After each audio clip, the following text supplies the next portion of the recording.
que a gente é contra o aborto? Por uma questão dogmática? Por uma questão de santidade? Por uma questão estúpida de fundamentalismo? Claro que não. Qual que é a razão de você não ser a favor do aborto? Porque o que é o aborto? O aborto nada mais é do que alguém negando ao próximo o direito que não lhe foi negado em quem veio antes que ele.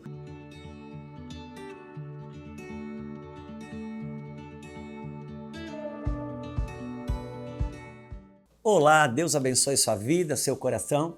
Estamos aqui mais uma semana para mais um episódio, um momento aqui dentro do quadro Impartindo o Coração. E lembrando que nesse canal aqui você tem muitos outros conteúdos.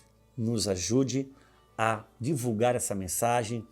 Se você não está inscrito, por favor, se inscreva, acione o sininho, dê um like, faça um comentário. Você sabe que não estamos em busca de aplausos, estamos em busca de fazer essa mensagem mais longe. Aliás, se você não nos segue no Instagram, por favor, procure ali Juscelio de Souza, tanto eu quanto a minha Lulu, Luciana de Borba de Souza, nossas filhas, a Isabel, a Sara, nossos genros.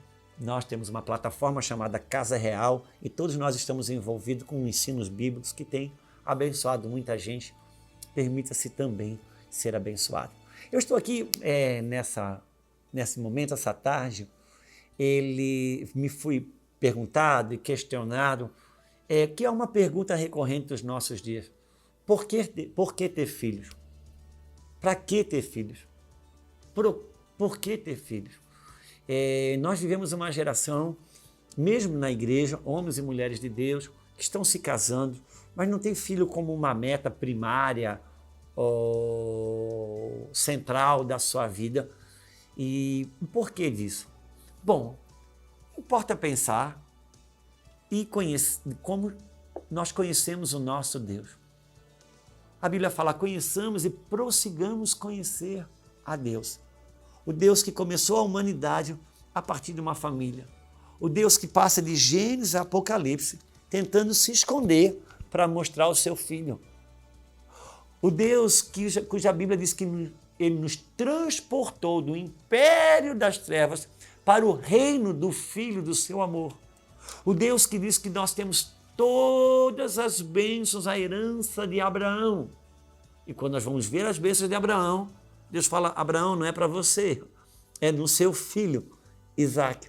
E você vai ver que todas as promessas do Antigo Testamento que Deus fazia para alguém, não tinha a ver com esse alguém, mas com a sua descendência, com o seu filho. Por quê? Porque Deus é um Deus intrinsecamente geracional. Deus é um Deus que trabalha com o seu filho.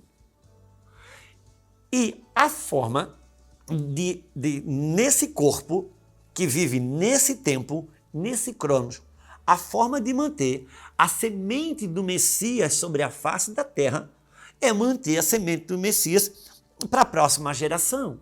O Deus que escreve que uma geração contará as maravilhas do Senhor à outra.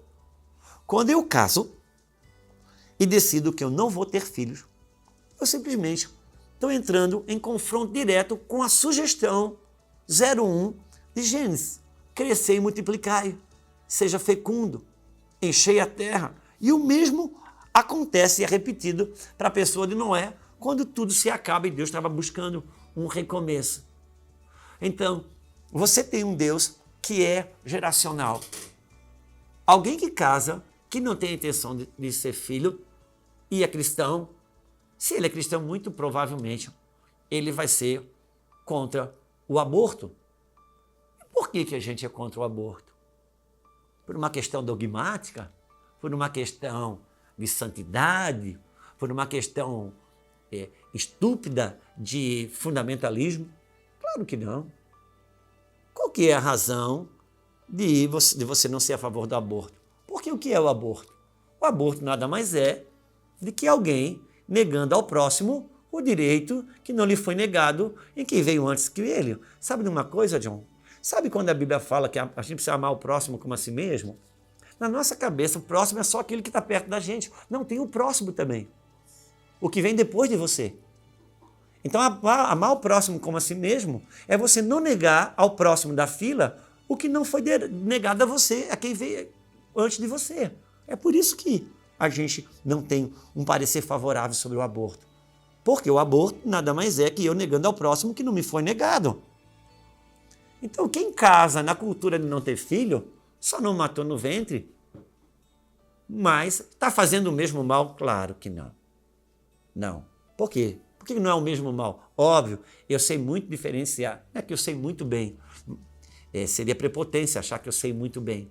Porém, eu sei que um dos erros dos nossos dias é a equivalência maldosa e desproporcional das coisas. Eu nunca fui a favor de quem diz que para Deus não existe pecadinho e pecadão.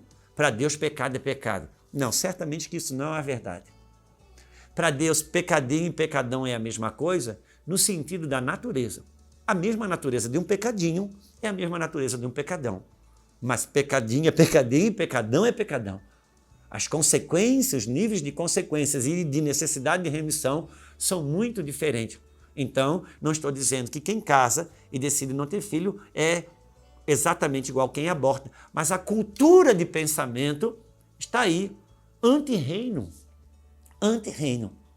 Então, só para você ter uma ideia, se você me permite, eu vou ler, me dá 3 minutos, que eu vou ler para você um dos maiores propósitos do casamento, que está em Malaquias. Malaquias tem na Bíblia, tem 3 capítulos, 4, ele está antes do Evangelho de Mateus, capítulo 3, versículo 15, ele vai dizer assim, olha que coisa interessante, só para você pegar aí dentro do seu espírito. Capítulo 3 de Malaquias, versículo 15, vai dizer assim, acho que é 2. É 2? Isso, perdão, é 2. Diz assim, só para primeiro você entender que está falando de matrimônio, eu não estou fazendo uma aplicação, uma alegoria, não. Aqui é literal. Versículo 14. E perguntais por quê? Porque o Senhor foi testemunha entre ti e a mulher da tua mocidade com a qual tu foste desleal, sendo ela a tua companheira e a mulher da tua aliança. É uma referência a Jacó na quebra de aliança que ele fez. Agora, olha o versículo 15, o que diz, John? Deus faz uma pergunta. E não fez Deus somente um? Em carne e em espírito são dele. Sabe que de 2 Deus fez um, né? Assim que Jesus fala sobre casamento. E agora ele vai fazer uma outra pergunta. E por que somente um? Por que Deus de 2 fez um? Ele mesmo pergunta, ele mesmo responde. Ele buscava para si uma descendência piedosa. Outra tradução, ele buscava para si uma semente piedosa. Ouça isso no seu coração. Quer dizer que Deus fez o casamento porque ele busca para si uma descendência, uma semente piedosa. Sabe isso, essa semente, essa descendência? No original, John, está escrito Elohim. E o que é Elohim? Elohim é a palavra para Deus no plural. O que Deus está dizendo? É que Deus, quando tornou o John e a Ana um, o único motivo é que do John e da Ana, ele busca um Elohim sobre a face da terra. Por isso o casamento não é só casar e fazer filho, ele precisa ser vivido no Espírito. Por quê? Se não for vivido no Espírito, vai dar para a terra um filho de Adão. Mas se for no Espírito, vai dar para a terra um Elohim. A semente messiânica continuando na face da terra, porque o Deus eterno, no tempo que não é eterno, que é o que eu vivo, só teve uma maneira dele se eternizar. Como? Mantendo a sua semente de pai para filho. É Deus se tornando eterno no tempo que se finda. Portanto, nós precisamos repensar a cultura sobre casar e ter filhos. Não podemos deixar que o tempo presente e a secularidade dos nossos dias roubem os princípios do reino. Não podemos. Que Deus abençoe sua vida, seu coração e que possamos nos encontrar aqui na semana que vem. Até lá.